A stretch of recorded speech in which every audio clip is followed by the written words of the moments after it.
2 dias depois da cirurgia no estômago, uma cirurgia seríssima, Bolsonaro caminha ao lado de médicos, sem camisa, cercado por pessoas no hospital DF Star, onde ele se recupera de uma cirurgia para desobstrução intestinal. Nessas imagens, temos aí as imagens? Ele é auxiliado por enfermeiras e acompanhado de perto por médicos que compõem o staff do local. Estas são as imagens divulgadas por Bolsonaro e seus apoiadores. Não temos o áudio, né? Mas não precisa.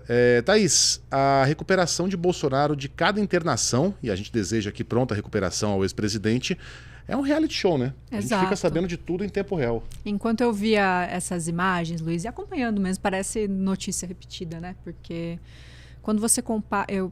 É impossível não fazer essa comparação que está em todo lugar, que é curioso que quando o presidente Lula sofreu problemas de saúde, tanto naquele câncer que ele teve em 2006, quanto agora, nessa queda, nos momentos... Existe uma preocupação por parte da comunicação do presidente de evitar que ele apareça fragilizado, que ele apareça adoentado. Ele tem uma equipe que zela muito pela imagem dele e faz um esforço notável para impedir que essa impressão de fragilidade tome conta, né, da narrativa sobre o presidente. É assim, né? E geralmente é assim com todos os presidentes. É curioso como o Bolsonaro, desde do episódio, né, do atentado contra ele, explora essas imagens com uma crueza assim que eu nunca vi, né? Tem foto da barriga dele com um volume aqui na frente. Acho que muita gente nem queria ver tantos detalhes e acaba sendo premiado aí com essas imagens, e eles investem nessa narrativa do marketing. Mas quanto você compara isso com Jesus Cristo? A traição que Jesus sofreu, as chagas de Jesus, enfim, toda a tortura e toda a dor que Jesus sofreu. A paixão de Bolsonaro. A paixão de Bolsonaro, né? Eles fazem questão de mostrar ali a cicatriz, por exemplo. E ele como o escolhido.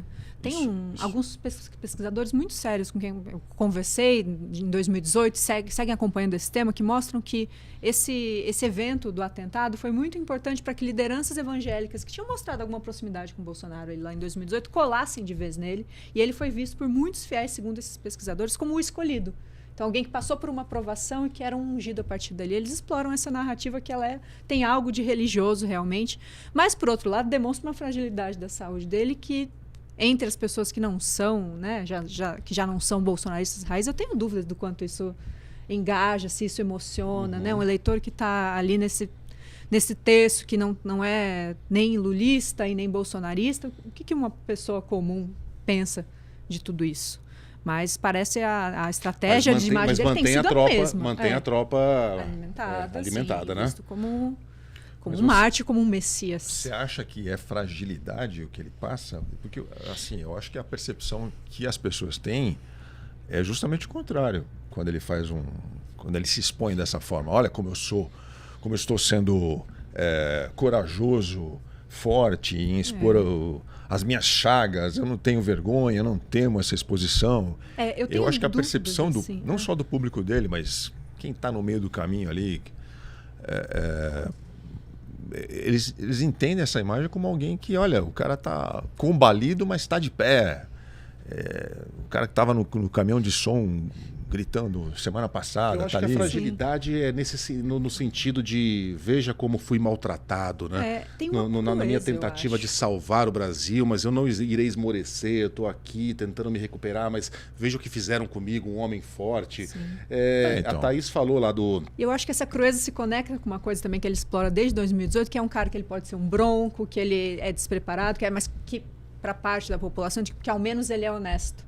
Então ele não se esconde, ele não tem um grupo, ele explora esse contato direto com o público, que eu acho que ele transparente, que ele até no hospital, transparência, né? Inclusive nesse momento que é algo grotesco, né? Em alguns momentos ali. É grotesco, dá até um mal-estar de ver essas imagens. Enfim. Agora, é importante dizer, né, que é a cartilha deles, né? São figuras midiáticas, né? Assim como o Trump, quando toma o tiro que passa de raspão, a primeira coisa que ele faz é procurar onde está a câmera para se posicionar e fazer o fight, fight, fight. Então, esses personagens dessa extrema-direita século XXI estão sempre atrás de uma imagem, né? Eles sabem que é isso que funciona, é isso que conecta, é isso que engaja nas redes sociais. Então, o Bolsonaro se viu lá todo cheio de fios, esparadrapos ali. Deixa eu fazer uma imagem aqui no corredor. Sim. Grava aí, posta, porque vai funcionar. Todos contra mim, mas eu não esmoreço. Exato. Agora, isso acelera a transição na direita, porque quando o Lula foi internado para fazer aquela cirurgia, caiu no banheiro, cortando a unha, muito se falou que talvez o presidente não teria mais condições, devido à idade avançada, de candidatar-se a mais uma reeleição, né? Lembra que os mercados se movimentaram bastante, enfim, as especulações começaram. Essas especulações agora estão no campo da direita, né? É claro que Bolsonaro está demonstrando aí uma fragilidade que talvez o impeça, além de tudo, né? Além da possibilidade de ser preso, além da inelegibilidade, né? Que são aspectos que a direita prefere deixar de lado, né? E manter a tese de que Bolsonaro é o plano A, o plano B e o plano C. Agora a gente tem aí algo contra o qual não é possível lutar, né? Não tem Xandão, não tem manifestação de rua, todos nós envelhecemos e lutamos contra as nossas limitações. E Bolsonaro claramente agora tem as dele. Isso acelera o processo de escolha de um candidato para o ano que vem? Olha, eu não conseguiria dizer com tanta clareza, Luiz, não sei o que o Aldrin acha. Por conta desse movimento de sucessão nesse campo ser também um movimento muito encruado, né? O Lula já vai chegar aí nos seus 80 anos, há dúvida da continuidade dele no jogo eleitoral, mas a esquerda também não tem um sucessor preparado, não tem um nome claro. No bolsonarismo também essa disputa não está clara, né? E qualquer um, seja uma figura mais a imagem e semelhança do Bolsonaro, seja um nome supostamente moderado como Tarcísio, eles vão ter que fazer a bênção. Não existe um nome da direita sem o Bolsonaro. Então vão depender dessa bênção dele. É difícil saber do estado de saúde do Bolsonaro, porque se a situação se agravar, eu acho que, né, é inevitável que haja uma discussão desse tipo. Agora, se esse for mais uma intempérie dessas que ele tem vivido desde esse atentado, eu acho que a situação se mantém um pouco ali no mesmo diapasão de sempre. A inelegibilidade dele como um fato consumado, embora eles vão até o final levar adiante a narrativa de que isso não vai, né, de que não vai se concretizar, e candidatos a sucessores do Bolsonaro tendo que beijar a mão dele até que seja escolhido um nome, com um risco muito grande, né, porque a direita tem, né, é um saco de gatos em vários sentidos, de haver uma briga ali que acabe embolando o meio de campo até o segundo turno. Ô Aldrin, vamos lembrar aqui, possíveis nomes para 2026. Só da família, Eduardo Bolsonaro, Flávio está mais pro Senado, né? Vamos colocar o Eduardo e a Michele. Aí tem Tarcísio, tem Ratinho Júnior, tem Romeu Zema, tem Pablo Marçal, tem Ronaldo Caiado, eu não sei se eu estou esquecendo alguém, Cláudio Castro acho que não entra nessa conta aí, eu não sei se estou esquecendo alguém. Tarcísio eu falei, eu acho. São 7 nomes, tá? Vou colocar 7 nomes aqui. Tarcísio você acredita numa briga fratricida aqui ou você acha que esse processo pode ser suave? Não, suave não vai ser, mas eu acho que quem vai definir isso são as pesquisas. Bolsonaro vai empurrar com a barriga, desculpa o trocadilho sem querer, mas ele vai empurrar até o máximo que ele puder no ano que vem, manter o nome dele ali aquecido, independentemente da... A gente não tem certeza se o julgamento se define esse ano, né? Uns dizem que sim, outros dizem que não. Bem provável que sim, que seja esse ano. Mas ele vai empurrar o máximo que ele puder para fazer essa transferência de voto, né? Como foi o Lula em 2018, que aos 45 do segundo tempo lançou o Haddad. Vai funcionar? Eu acho que são outras circunstâncias, né? São outros personagens. E, como você bem ilustrou agora, tem muitos nomes à direita querendo essa faixa, né? E, ao contrário do Lula e do PT, tinha o Haddad já como nome certo.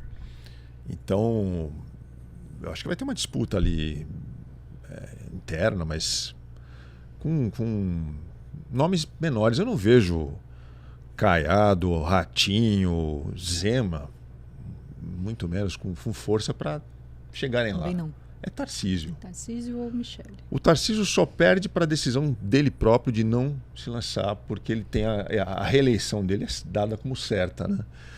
Como governador de São Paulo. Se ele vai se arriscar a tentar a presidência, também as pesquisas é que vão dizer. Então eu acho que esse ano o que vai definir é a economia. Se o Brasil melhorar um pouco, apresentar uma luz no fim do túnel para o ano que vem melhorar mais, aí talvez a reeleição do Lula seja mais tranquila e mais certa do que alguns opositores tentam fazer parecer que... Porque no caso do Tarcísio também, você se candidatar e eventualmente perder, isso pode acontecer. Né? O Tarcísio não é favoritíssimo a ser eleito no ano que vem, nem contra Lula e nem contra Haddad. Ele está entre os favoritos, mas não é barbada. Barbada é a reeleição dele ao governo de São Paulo. São 4 anos sem cargo, né, gente? Porque aí o presidente será um presidente de esquerda, Tarcísio não terá cargo nenhum no governo, vai ficar 4 anos subindo em carro de som na Paulista, talvez não haja Bolsonaro para puxar essas multidões para as ruas, Tarcísio vai fazer o quê? Então é uma decisão delicada a ser tomada, né? Ele não é esse líder populista, né? Ele não arregimenta as massas, né, como o Bolsonaro. É um problema, é um xadrez que a direita precisa resolver, né?